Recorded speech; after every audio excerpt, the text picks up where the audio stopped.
Welcome to the Studio Chat podcast, your safe haven for self-discovery, growth, and transformation. I'm Barbara Thompson, your host. I'm a therapist and the founder of Self-Care Studio. Whether you're joining me from my private counselling sessions, my courses, or right here on this podcast, I'm dedicated to helping you reconnect with yourself and live life authentically. This podcast is your reminder to pause, reflect, and reclaim your power. Together we'll explore the messy, beautiful journey of life, from letting go of people-pleasing and overthinking to embracing your worth and stepping boldly into your true self. Here, you're not just a listener, you're part of a community that values self-trust, self-love, and living life on your terms. So whether you're navigating challenges, seeking clarity, or simply craving a dose of inspiration, you've come to the right place. Thank you so much for choosing to spend this time with me. Let's dive into today's episode and continue this journey together. Hi guys, welcome back to another episode of the Studio Chat podcast. This is episode 141. And I hunted this woman down. I have wanted her on my podcast for a very long time because it's all going to be about understanding acupuncture and Chinese medicine. And I'm going to really enjoy this conversation today because I haven't really researched about it. I've had dry needling once in my knee, and that was just absolutely horrific. I wanted to punch the guy in the face. And so that's the only kind of needling type of thing I've had, but I haven't had acupuncture. I've seen a naturopath in the past, but I'm really intrigued at how acupuncture and Chinese medicine can really support us. I'm really into even though I'm a therapist, I'm into the holistic. It's very important. I can't sit in my studio and talk to people just about mental health. I have to talk to them about their wellness and their body and the connection between the two. And that's why I'm so grateful that Christine's taken her time today to have a chat with us, because I think making these connections with people is very important. And I think having an episode like this gives you the platform. If you're interested, you would have clicked on the link. Oh, acupuncture or Chinese medicine, I want to know more. So come along with us.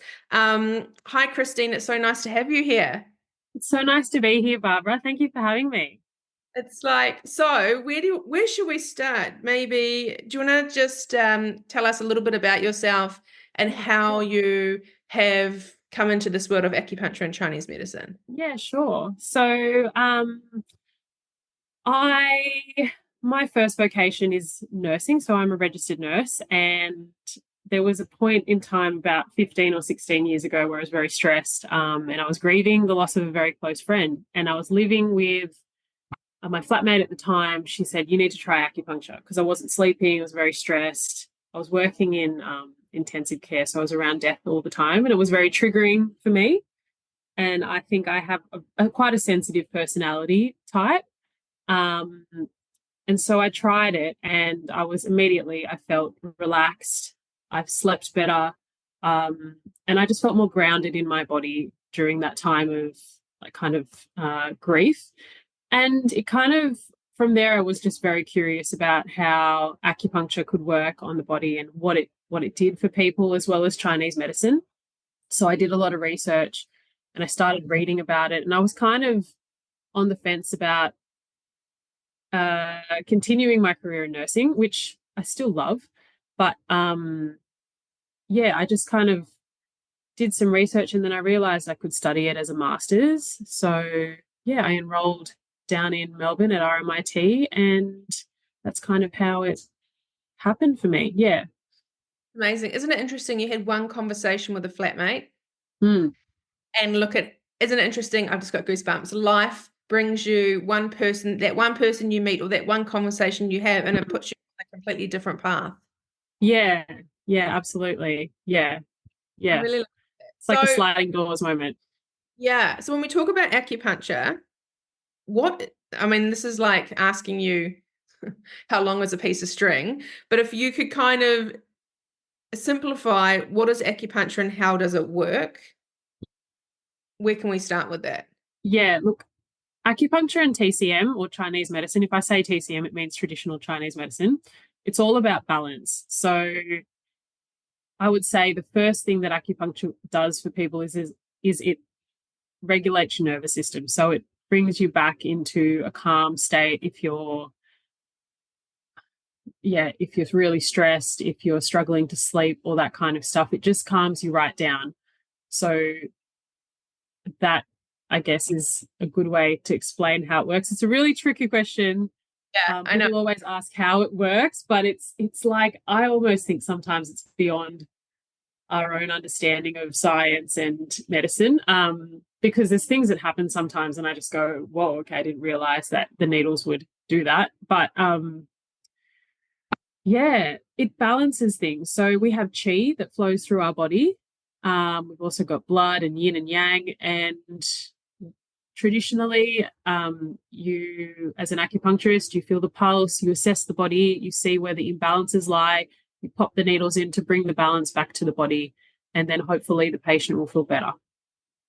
Yeah, you know what? I think you got everyone when they said it balances your nervous system, because all of us, fight, flight, freeze. All of us Yeah. are living a life that's highly stressed. I can guarantee someone listening right now has hormonal health issues, gut issues, anxiety, stress, depression, can't sleep, like all of these things. So I reckon everyone's ears opened up when you just said it balances you out. I reckon people are sitting here listening to this right now going, Yeah. oh, because that triggered in me, was like, oh, I need this in my life. Like, how have I gone 44 years? Isn't that interesting? 44 years with acupuncture or Chinese medicine, and now I've met you, and it's just, again, opening this But whole. yeah, but I think people aren't aware. They think needles and they go, oh no, I don't want to be stabbed with needles. And they go, that's too overwhelming. But like when I first started, the first lady that I went to, Yanan, the inner west of Sydney, if she's listening to this, I won't lie, it hurt, but I felt great afterwards. Like there was a little bit of a sting, but there are different types of acupuncture that you can have that don't sting so much. And it's not like dry needling. We'll have a talk about dry needling and acupuncture and my little pet peeve about how people like it's the same thing when it's really not. Yeah, so I think that's people's biggest block towards getting acupuncture is thinking it's going to hurt a lot. And that's all it is just sticking needles in, but it's much more than that. Because it's interesting when someone's in pain, it's like their nervous system's already a bit heightened. So for you to go in there and needle them without an anesthetic, without any local, they're going to be more triggered and they're just going to seize up even more. So the beauty of acupuncture is that it relaxes your nervous system. So the needles go in just with ease and everything relaxes because you're already like tense anyway from the pain, and your brain's like, don't touch me. And I'm a really good candidate for that. Everyone's like, breathe. And I'm like, so I'm definitely a person that when I'm in pain or I'm scared, I hold my breath. Anyway, so let's move on to, how does Chinese medicine view health differently? I love this question, from Western medicine. Yeah, look, so I think the biggest thing is that Chinese medicine is holistic. So all the organs are related to each other in some relationship or form. Organs are related to different emotions as well. With Western medicine, you can go to a doctor for your hand, your teeth, your eyes, your digestion, your reproductive system, you name it. There's different types of specialists for different things, and and there are different systems, and they're not, in Western medicine, it's not necessarily related. So I think that's the biggest difference. In Chinese medicine, we see everything as a system that works together, and we're trying to bring it back into harmony. Yeah, to balance the symptoms out. Yeah, I like that, because there's a meaning after a meaning after a meaning. It's not, and it gets down to like the root cause, I would imagine. Like where Western Yes. medicine, oh, you're feeling this, take this. Or you're feeling this, Yes. they don't find out how, like, why is this happening to stop it. It's just like a band-aid approach. That's what I really love about Chinese medicine. I'd love to ask you, if we move on to kind of, if people are listening to this, I thought a good question to ask you would be, what are the common issues that people come to you for? Yeah, so pain, I would say, is probably up there as the most common thing. Pain and stress. But then fertility is probably the second most common thing I see in women's health, pregnancy, that kind of thing. Um, Pregnancy is great because, like, the style of acupuncture I do is Japanese, so it's quite gentle. You don't really feel the needles too much unless the needling's not too great. Um, it's quite subtle. It's not aggressive on the body, so it's great for pregnancy. Fertility, we're not just balancing hormones. We're promoting health in a woman's body and her optimal fertility, and we use acupuncture as well as lifestyle advice, and then herbs if we need them. Yeah. I really love that approach. And obviously it can help with anxiety, emotional well-being. Yes. And then you mentioned your own experience with stress and sleep and grief. Yeah. Yeah. Imbalanced emotions or excessive emotions or an absence of emotion. Often in Chinese medicine, they say it can be a cause of imbalance and dis-ease within the body. So a really common thing that happens when people are grieving is they have respiratory issues. So lingering cough, colds, asthma, that kind of thing. It's not necessarily always related to grief, but it can happen. And there have been times where I've seen it in clients that, the process of letting go and grieving hasn't been easy, and they've developed a lingering cough that hasn't gone away. Hmm. Yeah, I think that's a beautiful way of explaining that. Thank you. I'm thinking also from my perspective, what I do day in, day out is most of us have a way of dealing and coping with everyday life and big challenges and obstacles we have to go through from as children. And what we've done is most of us learn a technique or a way that works for us until it doesn't. And so what I find is when people sit in front of me, they're like, I'm feeling all of this. And normally they will tell me a body part that's sore, or they'll tell me a part. And I explain to them, okay, that body part or the organ is linked to XYZ. These are Yeah. emotions that are like, that's what happens if we don't, and it's not our fault. I mean, I wish I was taught in schools, but we just do the best we can, and that's great. But what happens is when we can't do it anymore, that's when our body's giving us that biofeedback. It's trying to tell us, and with the organs or the pain or headaches or digestive issues, Yeah. it's there's stored emotions or there's something that's going on. And Yes. once I link that to my clients and I go, okay, this organ means this or this emotion, what happened? They're like, nothing, it's fine. I'm handling life fine. And all of a sudden, when they sit with it for long enough, they'll go, I'm just being silly. I hear that a lot. I'm just being silly, or this is stupid. And I'm like, Yeah. Yeah. going on, 5 years ago, blah, blah, blah. And I just sat there going, this is a really big thing because we're taught Yes. life just to get on that hamster wheel and go, go, go, go, go. Yeah. And so I love that acupuncture and Chinese medicine helps with the biggest thing is getting our body into balance. And Yeah. most of us really have never been in balance ever before. So we don't know what it feels like to feel good. Yes, exactly. And a lot of times, like, people will get the pins in and there'll be a huge emotional release as well. They'll cry, or following the session, maybe get angry or cry. Those kinds of things, those emotions will come up, and then ultimately you feel better. Yeah. Yeah, and I'm thinking too, would it be also loose bowel movements? Because a lot of the time when you have massage or you have those kind of things, it's kind of a release. Does that happen with acupuncture and Chinese? Sometimes. Yeah. Yeah, sometimes. I definitely know you can wee a lot after acupuncture, but that's more of, I guess it's just your nervous system really relaxing. But yeah, there can definitely be a bit of an emotional catharsis, that's for sure. Yeah. Yeah. Oh man, I love that. Okay, well, we're talking about emotions. So maybe kind of what I move to next is according to Chinese medicine, how our emotions, I mean, we talked a little bit, but I'd love to know a bit more about how exactly our emotions are stored in the body. So there's actually a type of acupuncture called 5 elements, um, and it's based on the 5 elements, so fire, earth, wood, water, metal, and each element has corresponding organ and emotion, or organs plural, and emotions. So for example, let's start with the heart. So in Chinese medicine, the heart is the, like, emperor. It's like the emperor. I want to say emperor. It's like the king. So it pretty much governs everything. And if that's not in balance, then we can feel like agitated, depressed, a lack of enthusiasm, restlessness, insomnia, that kind of thing. When it's the positive emotion is obviously joy and appreciation. So another organ is the liver as well. So the liver is like the planner. It's like step down from the key. It plans everything. So when your liver is out of balance, when it's, we say liver chi is stagnated, it's harder for us to like plan ahead or just plan our day. So it's kind of like we're running from thing to thing, just kind of getting things done. We might feel a little bit agitated or angry.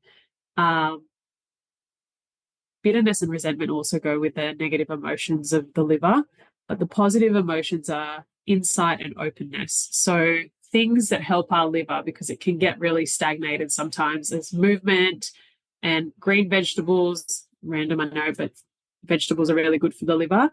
But you know what it's like when you've had a lot of coffee and you're stressed and then you feel really irritable and you've got a short fuse and you want to snap? That's your liver. That's the liver going, I need a bit of a breather. I need a bit of a break. Yeah. Yeah. No, I love that. So out of all the organs, what do you find yourself saying a lot? You know how what I do, I find that everyone in 1 week has the same kind of thing, but overall, yeah, there's a theme. What do you find is, if I was to say, what's the thing that you play on repeat and you feel like you say it all the time? Is it eat more green vegetables? Is it like, what's the one thing that you find yourself saying a lot to your clients? Rest. Rest? Yeah, that's a good one. To rest. Yeah. I feel like we try and do a lot. And especially for women, like women do really well for their hormones with rest and play, like joy and rest. I think those two things are really important. And I get it. We live a really busy life. There's lots to do. We have bills to pay, kids to feed, all that stuff. But I think rest is really good for our hormones. Sleeping well, not doing too much exercise, like not overdoing it, because you can definitely overdo it and that's not great for us. The right kind of exercise and movement, yeah, that kind of stuff. That's the kind of stuff I say a lot to particularly women who have hormonal imbalances. Yeah. Okay. And I think most women would have hormone imbalances. What is rest? Like under the Chinese medicine type of arm, I'd love to know because you and I can talk about rest and people go, oh, yes, that's sit on the couch and put your feet up. But I think we can go a little bit deeper here to help someone today. What actually is rest? Well, there's intentional rest. So, I mean, it's not doom scrolling, you're sitting on the couch, but you're looking at your phone. That's kind of not putting your mind at rest. Let's say things like, even a walk at the beach is rest, or catching up with friends, for a coffee. Coffee is not a good example because we have a funny view on coffee and TCM. Catching up with friends, even if it's just doing something relaxed, that's still rest. It's more the intention behind it, so that, sometimes you can sit there and you're like, I've got a billion things to do, and you're still thinking of them and you're feeling guilty for not doing them. It's like setting aside that time specifically to relax or to do something that's, uplifting for you. Or to do nothing. Sometimes I my clients' homework where they are to not do a to-do list, not read a book, not watch TV, not listen to music, and just to sit. And do you know how uncomfortable that is for most people? Yeah, you're present with yourself. Yes, you're not distracted by anything else. That's it. Yeah. You mentioned just then, I think people will be TCM and coffee. So many things about adrenals and coffee, and what I've noticed the narrative now is for hormonal health for women, have something before you have a coffee. Yeah. Look, everyone is different. I want to preface that. So we all have different constitution, different genetics, different environments that we work and live in. So, and our health levels as well. So 3 coffees a day might be okay for someone. But if you're really fatigued, if you're really running on all cylinders, like you're working a lot, you're working out a lot, you're not eating a lot, or you've been sick, I would say that coffee's probably not great to support you. But I get it. Like I have coffee. I'm not giving up coffee anytime soon. But yes, make sure that you have it with or after food if it's first thing in the morning, and you're hydrating a lot as well. What foods and herbs does Chinese medicine recommend for balance? Again, it depends on the person because we're all different. So what might work for one person may not for another. It's kind of like if you know anything about Ayurveda, there's a different type of constitutional type. So yeah, it really depends. But I guess can use an example like yin deficient. Someone who's yin deficient, I guess, is like someone who's a little bit more dry, if that makes sense, or dehydrated, has a bit more heat, maybe doesn't sleep as well at night, gets irritable really easily. So they need more cooling things and more yin in their diet. So that's more like maybe soups with a kind of bone broth base. And like hydration, fruits and vegetables that hydrate, and lots of water to kind of dispel that deficient heat and nourish them. Whereas if there were more damp presentation, then we'd be supporting clearing the damp. So less of the dairy, less of the, what are other damp foods? Kind of like deep fried foods that have a higher fat content. Yeah, that kind of thing. Mm.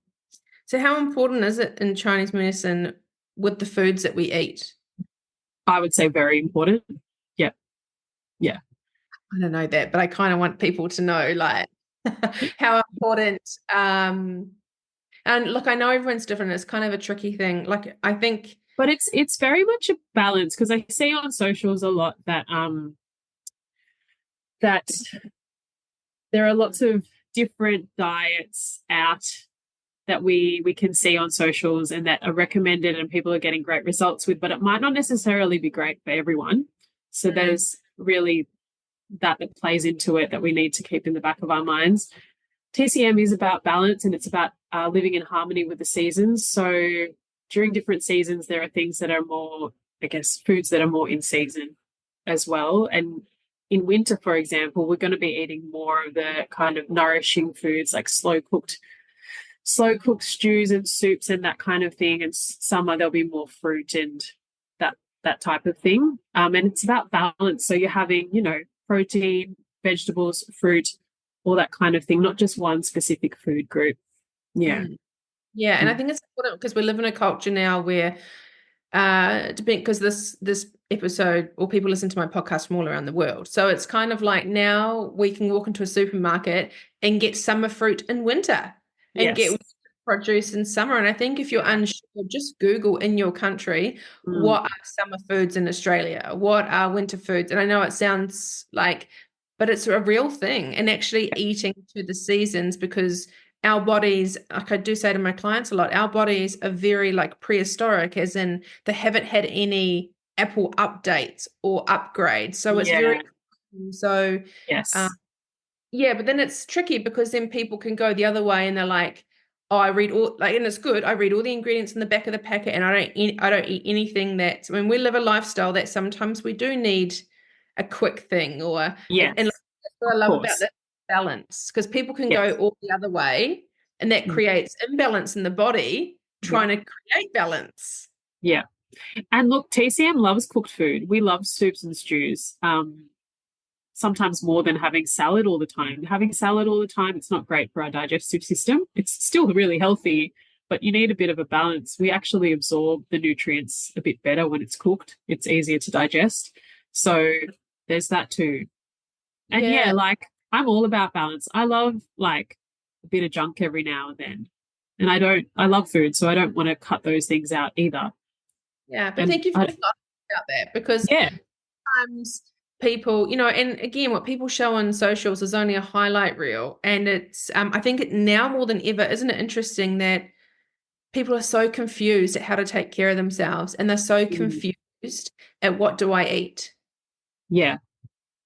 Yeah, I think it's a little bit dangerous to be honest with you about the messages that are being put on socials sometimes because yeah, people can run with I don't know. I think I saw something the other day. This woman was eating a block of butter, and I just was like, I can't see how that would be good for anyone.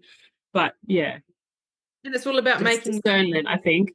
yeah. What I love, I was reading a book not too long ago, and it was all about how in Chinese culture and Chinese TCM, I was so fascinated at when a woman gives birth at how they treat the woman, how Yes. they nurture her and pamper her and put her Mm. feet up and they take care of and they make sure she's nourishing food and it's Yeah. not just a couple of days, it's for a few weeks. Oh it's for more than a month. It's, I think 40 days or something like this. They get help in and they get meals. Um so if I can talk about something personal, my mother is Filipino and so she grew up in the Philippines and she was telling me after birth what they would do is they would um get like ash or how do I say, like when you have a fire or you have a bonfire, there's like hot ash on the ground. They would put a chair without the seat in it, or like just the edges of the seat, so the woman could sit there, and she would sit over it to like promote heat to go up into where she's given birth, into the yeah. Because And that's sometimes they say ice, but TCM we don't like ice. Ice and cold is a big no-no in TCM. But I know in the allopathic model, it's it's promoted, which that's fine. But yeah, in TCM we say heat is actually much better. But post surgery and those kinds of things, yes, ice helps with swelling, ice helps with an injury. We use that then. But then in some cases when things are chronic, I think it can be like cold in the body is not good according to TCM.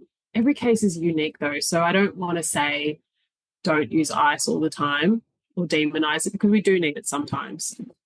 is it because, so for example, a lot of us, everyone has those big Stanley cups now, and a lot Yeah. of them have always ice in them, like Mm.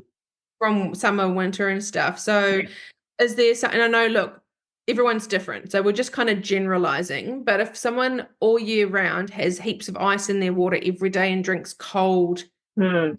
water every day, isn't water supposed to be, well, room temperature? Is that the Yeah, best way? yeah, we have this thing in TCM, warm or room temperature. Um, yeah, I'd say ice isn't great. Like, it's not to say you can't have it at all, but if you're having it all the time, I'd But it yeah, try not to. But it might be because they feel hot inside. That's why they want the ice to cool them down. But actually, I was reading about it a while back. If you're having ice, it causes and cold, it causes more kind of stagnation in the body.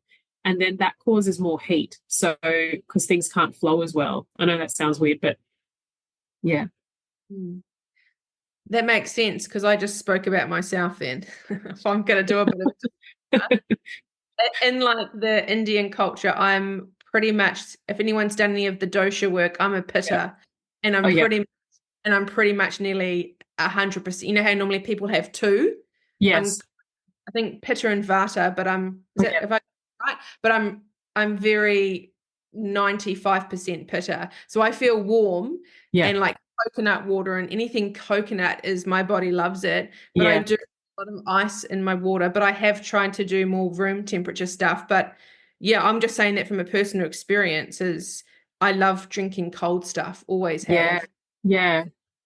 Do you feel hot inside? Like, do you feel like this insatiable thirst or heat inside? No, not really.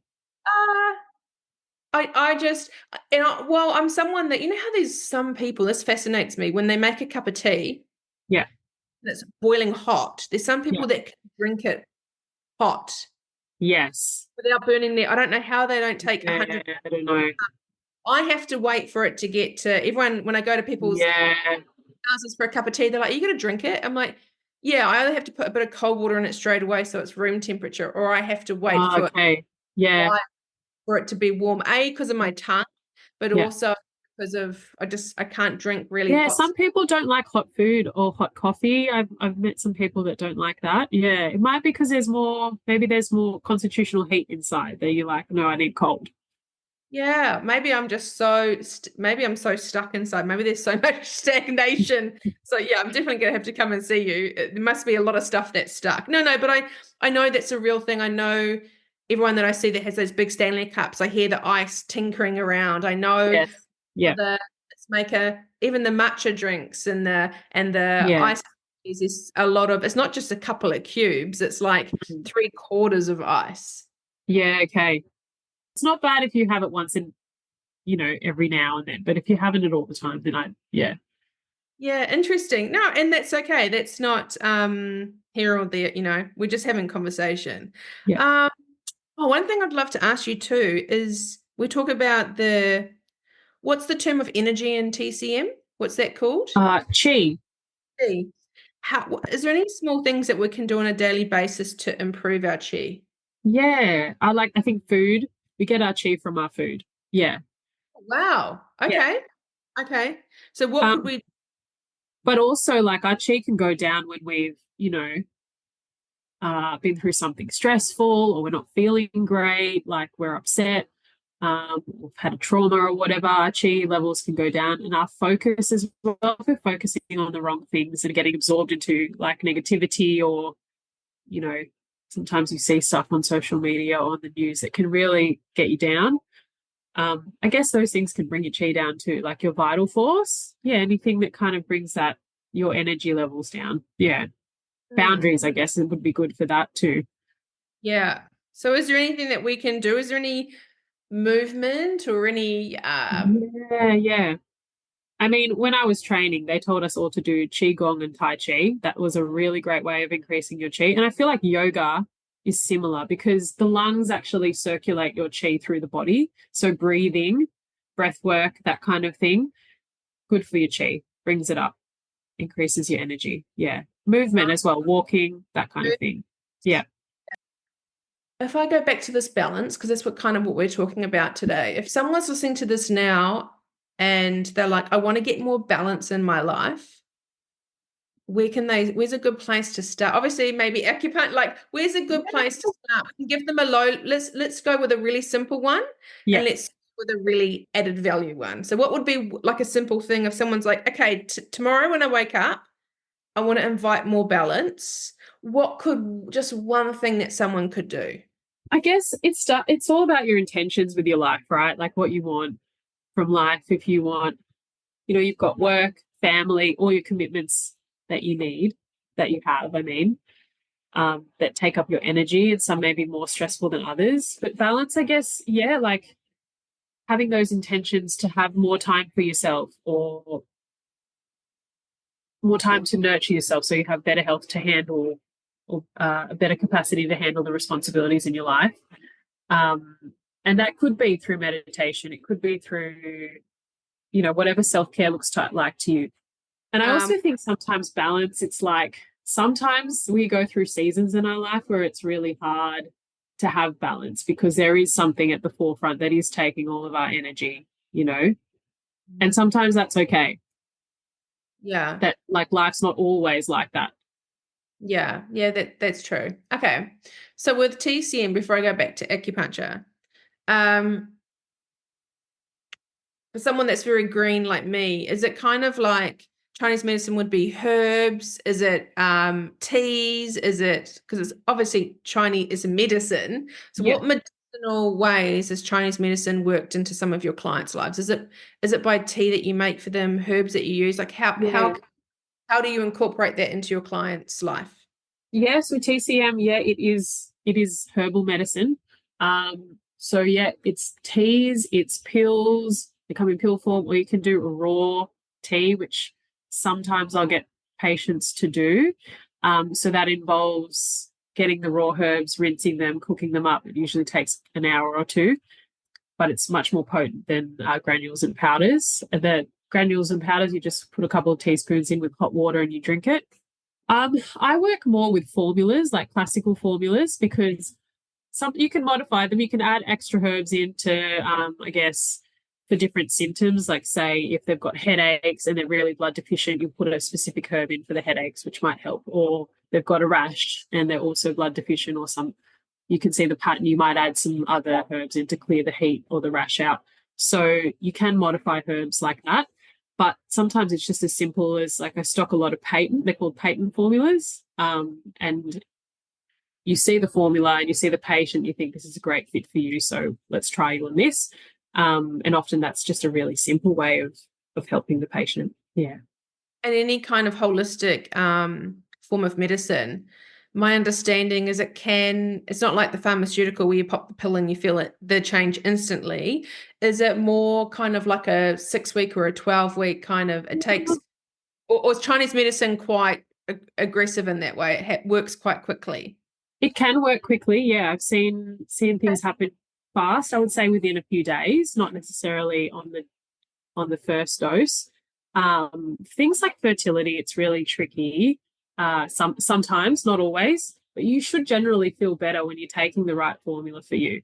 Oftentimes, even smelling the formula, the person will be like, "Oh, that smells really nice," or "I really enjoy this." Other times, they'll have a formula that may not be good for them, and they'll be like, "Ugh, no." But also sometimes TCM herbs just Taste. are a little bit acquired the taste, yeah. I say they And taste rank, and then you're like acquired taste. yeah, look, and another thing that I just wanted to mention is that I know there's a lot of aversion to taking Chinese herbs because a lot of people think that there are animal products in them. Sometimes there is, but we don't use endangered animals here in Australia. I think there's like snake skin in some Chinese formulas and other different types of things. But yeah, it's highly regulated here about the herbs that we can use. So we don't, well, I haven't used any that I know of, yeah. How do you incorporate this into your daily life, like acupuncture and TCM? Look, I go through phases where I, I think I'm fine for a while, and then I'm like, oh yeah, I should do acupuncture. I should take herbs because I'm tired, or feel like I could use it for recovering from a cold, or when you have a cold. So I have used it for those things. But it's again, it's like remembering that yeah, we have this tool that can help us when we're feeling overwhelmed, when we're stressed, when we have pain, when our hormones aren't great, when we're not sleeping well, or yeah, sometimes we just have to remind ourselves that there's things out there that can help us with this. Yeah, Yeah. exactly. And can acupuncture and TCM also work, like say if someone, I mean, none of us, I don't think, are really truly all in balance all of the time, but if we feel pretty good, can it not just be can it be a preventative as well? Like if someone gets their body into balance, both of these modalities just help people for general health and well-being as well. Yeah, absolutely. I think if you've been burnt out before, or like say you've had an illness and you're recovering from that, like maybe it might be beneficial for you, like to come every month or 6 weeks or something just for a top up, or if you notice symptoms kind of coming back, then you might go back to your acupuncturist and see how regularly you need to go to kind of stay on top of it. Sometimes herbs as well, they work they work really well. Sometimes you only need them in the acute phase, but sometimes for some people that might have, say, ongoing chronic fatigue or What about something like there's always like endometriosis or PCOS? yeah, it might be helpful to take it. Look, I can't comment on everyone, but some people might be helpful to take something ongoing for a little bit. Other times you won't need it at all. Do you do acupuncture on yourself? Yeah, I do. It's always nice to receive it from someone else, though. It's like you can switch off and just have a back treatment too. I put needles in the front, but it's always nicer to be treated by someone else. That's for sure. Yeah, I'm yeah. just sitting here waiting for you to say something like, "Oh, it's so nice." You just feel like you're at a day spa, and I'm like, "Yeah, I don't believe that for 1 second." No, you feel relaxed. Like I definitely think you after you have your treatment. I, for me, I've always felt like I've kind of floated out of the clinic after that if I've been really stressed. Yeah, yeah. How long does it take, like for a normal acupuncture appointment? Sorry, how long is it a general appointment? Is it like 15 Oh, minutes? no, oh no. So I spend an hour with my clients from entry to exit usually. Sometimes a bit longer if they've got more going on or it's initial. Um, but it can vary between practitioners. So some do shorter sessions for 30 minutes or 20 minutes, but I'll do a front and a back treatment for a thorough treatment on someone. But we can do shorter treatments if like say all they want is a bit of nervous system regulation or maybe fertility. That could be a shorter treatment too. Yeah. Yeah. How long do the needles usually stay in for? I like at least 15 to 20 minutes in. Yeah. And what Because happens? I feel like then the nervous system really relaxes. Otherwise, it's too short. Yeah. Yeah. If I'm lying there for like 15 minutes, what do I do when I'm lying there? You'll fall asleep if you're relaxed. Yeah. You Oh, just chill. really? Yeah, just switch off. Yeah. Listen to the music, cry if you need to. Yeah. Wow, that's pretty. The needles that you use, obviously you study the body and all the different meridians and all the different pressure points mean something. So Yeah. is there any simple acupressure point today that we can share with someone that may be feeling a little stressed? Something that we can just use our fingers Yeah. like on a part of the body or whatever. Is there something that we can do today to help someone? Yeah. I've actually wrote down a few. So one thing, this isn't really specifically TCM, but it's Japanese. And so the woman that taught it, she suggested that we massage like the hard part of our ear, so the cartilage. So it might be a little bit painful, but you just get in there and you just massage the hard parts, like give it a good Oh, it is hard. massage. It's I'm doing sore, it should be a little bit sore when you do it. But that apparently with some deep breathing is meant to really help calm things down. They use it for kids that oh, it that come hurt. for It does acupuncture. hurt. Is that It does normal? hurt, yeah. That's it. Okay. That's a God, good way to calm you down. But there's other points too. So, like in between your first two toes, in the yeah. kind of bit on the foot between them, there's like a painful point there. If you massage it, that's liver 3. That's a good one when you're feeling stressed. That's a good one to move liver chi. So just recapping, it's the if you get your ears, it's the hard cartilage in the The hard, ear, yeah, you just massage it. in both ears at the same time. You can, yeah, one or both. Yeah, it's a good one for kids that are stressed, actually. Yeah, if they I'm gonna let you do that to them. put my client. Guess what we're gonna be doing this week? We're gonna be rubbing our ears. Yeah. So we've got Yeah. that. Then we've got the toe one. Is there anything else that you want to share? So pericardium 6 on the wrist. So if you get your wrist and you go like 2 fingers down from where your hand is on the wrist, and you Yeah. just massage in there, that's a good one to calm the spirit down. It's good for nausea too. So it's good for calming the mind, but it's also really good for it's a nausea point, nausea and vomiting. Right. Oh, Yeah. and So it would be good for motion sickness too. so with the point, do I press on it gently or do I press and massage? What's the best thing to do? Maybe massage it. Just Okay. stimulate it a bit. Yeah. Yep. So slightly. And you don't have to be too hard, do you? No, don't bruise yourself. Yeah. I'm quite heavy-handed, so I'm like getting in there. Okay, what about one for headaches? I know a lot of people suffer from headaches. Yeah. Look, headaches, there's so many different causes of headaches. So it's really tough to say that this would work for everyone. But Li4, which is like your hand between your thumb and your first finger in the little bit there, or what do we call this? The web on the top is large intestine 4. So that this point, they say it can be good for some different types of headache, but it helps to bring the chi down. If the chi is going up, it helps to bring it down. Are there any tips for first timers like me who are nervous about trying acupuncture?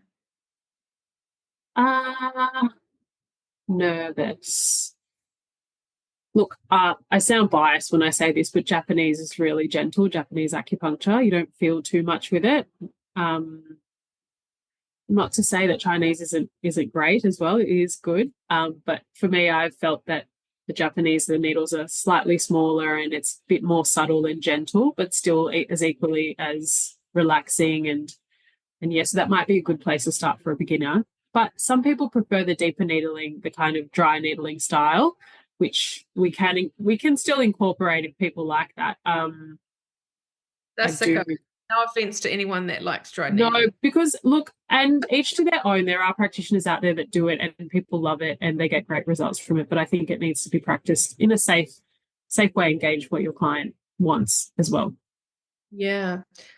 Actually just what when you see on the movie someone's lying there and they're just literally covered in Mm, when you're needles. used to working on a daily basis, if you're working on someone in a particular area, can you just put two needles in and it works just as good, or is it kind of the concentration of the needles? It depends. It depends. So if I can share on a family member the other day who's in their 80s had a lot of not dry, irritated watering eyes. So I guess something that the elderly might be afflicted with. Um, and watering so much from the wind. Anyway, I said, why don't I put a few needles in? Put a few needles in and didn't have to do a full body treatment, just put a couple of needles in above the eyebrows. And yeah, like the watering has stopped for a few weeks now, which is great. But even I was like, whoa, okay. So I walked away and yeah, he called me back and he was like, yeah, Christine, then my eyes have stopped watering. So it just shows you like you don't always need a full body treatment. Sometimes some specific points will target your problem. How powerful. Honestly, it's really incredible, isn't it? It's like, It still blows my mind. Yeah, I see it's such an amazing medicine. Yeah. yeah, I see that. It's really amazing. Okay, so I know that you are up in Queensland, but you come down to the Gong as well. So if people want to see you in person or online, like what's the best way for someone, like where are you and Yeah. how can they contact you to like work with you? Yes. So I usually come down to Wollongong once every, I want to say 4 to 7 weeks, see family. So I also time it with seeing some clients that might want some acupuncture as well. They can book on my website or message me on whatever, text, Instagram, or email. I also do some TCM herbal consults as well that for predominantly women's health, but I also see digestive stuff and all different kinds of done some pain as well with herbs, but it's just herbs, so there's no acupuncture obviously online. It's just a little telehealth thing. Yeah. And then we just get herbs posted out to the person if they're keen on herbs. Cool. Okay. Yeah. I like that. What's your website? It's my name. It's christinepfeiffer.com.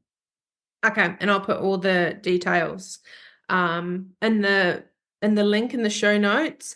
This has been a really, and I know it's such a big topic, so it's this is just a bite size. This is just a really 101 acupuncture, 101 Yeah. TCM for people to find out a bit more about it. One thing I'm just thinking of as we wrap up, anxiety is huge.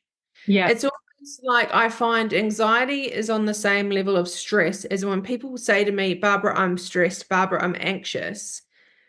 Stress to me can mean something totally different to you. Mm. Anxiety to me means something totally different to you, but it's a word that we use a lot. Um, I think that acupuncture and TCM would be a really great place to start. Again, stress, we talked about balance this whole Yeah. episode, but also I just wanted to raise the awareness of anxiety and how it controls people and it really rules people's lives. And again, that's the body being out of balance, isn't it? It's the body signaling, hey, I need your attention. I don't feel safe. And I'm just sitting here thinking, everyone that I really talk to and know of, we all kind of, because our bodies aren't built to live today. So I think we Yeah. all have some form of anxiety, but it's the word that trips us up, because as soon as someone says anxiety, you sit there and go, oh God, I know what that is, but it can mean like stress. It can mean Yeah. so many different things. And what I'm thinking Yeah. of, stress and anxiety and balance, how much acupuncture, even just without the TCM, how much the acupuncture, I think it's like the chicken and the egg. Like if you take the herbs, you start to feel better, and then you're like, okay, maybe Yeah. the acupuncture will work. Yeah. Or come to you for acupuncture. Oh, I'm starting to feel better. Maybe I have a look at some herbs. So it kind of, they work, they Yeah. really intertwine very well. Yeah, they can work well together. Yeah, absolutely.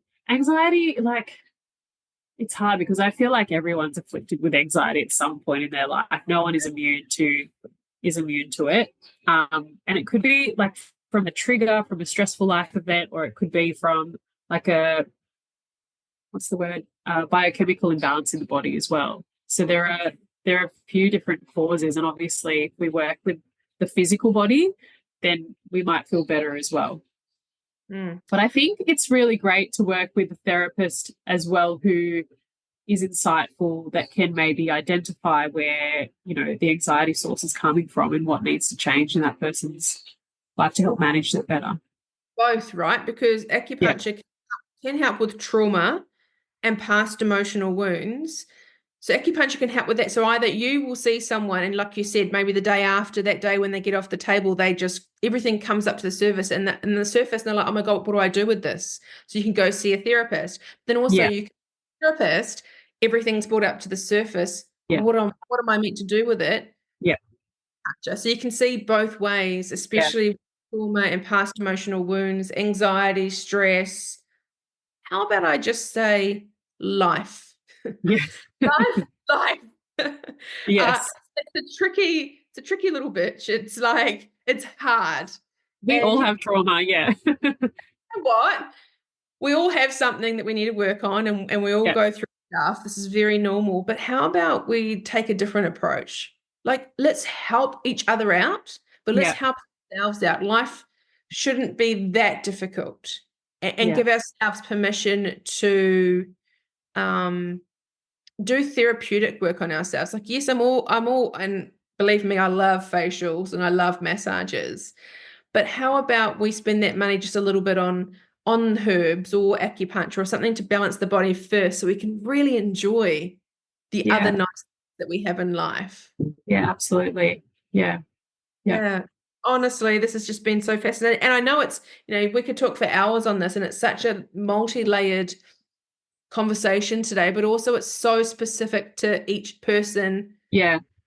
stage in their life. Thank you. I think you explained everything really well and gave us a really good insight into this world. Yeah. Thanks, Barbara. Yeah. It's Yeah. been really good to talk about it too. Yeah. I really love doing acupuncture, and it's really fulfilling to see people reap the benefits of it as well. Like I think people have been suffering with pain or whatever for years, and then they have some acupuncture and they're like, wow, it's actually so much better. And they don't realize these things until they've experienced it for themselves, because people can tell you. Like, it's so funny that I get women's husbands or partners come in and they're like, my wife told me to come to acupuncture, but I wouldn't have. Are they your best customers? All the time. Sorry. Are they your best customers? The ones that are like, oh, this isn't going to do anything.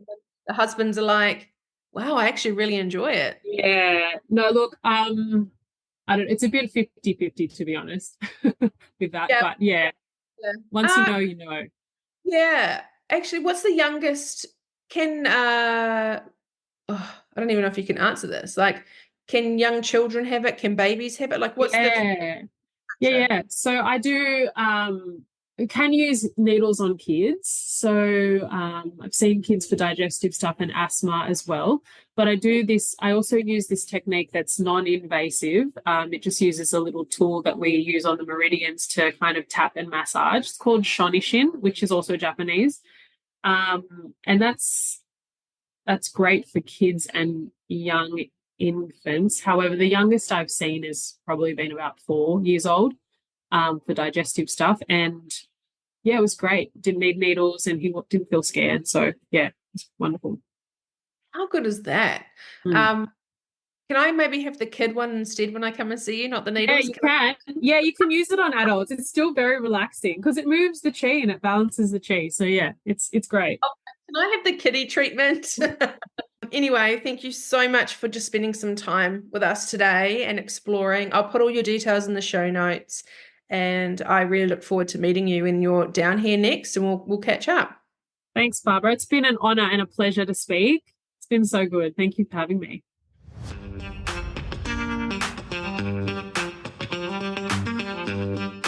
Thank you so much for tuning into today's episode. I hope this conversation has added value to your self-care journey and inspired positive changes in your life. If you enjoyed this episode, consider sharing it with a friend who might benefit from this episode. Don't forget to subscribe on Spotify or on your favourite podcast platform to stay up to date on future episodes. Your support means the world to me. I genuinely love hearing from you, so please take a moment to leave a review. Let me know which part of today's episode resonated with you the most. Your feedback guides the direction of this podcast, and I really appreciate each and every single one of you for being a part of this community. To fall in love with yourself is the first secret to happiness. To find out a bit more about the Studio Chat podcast, head over to my Instagram page, Studio Chat Podcast, or if you want to find out a bit more about my counselling private practice, head over to Instagram on self_care_studio.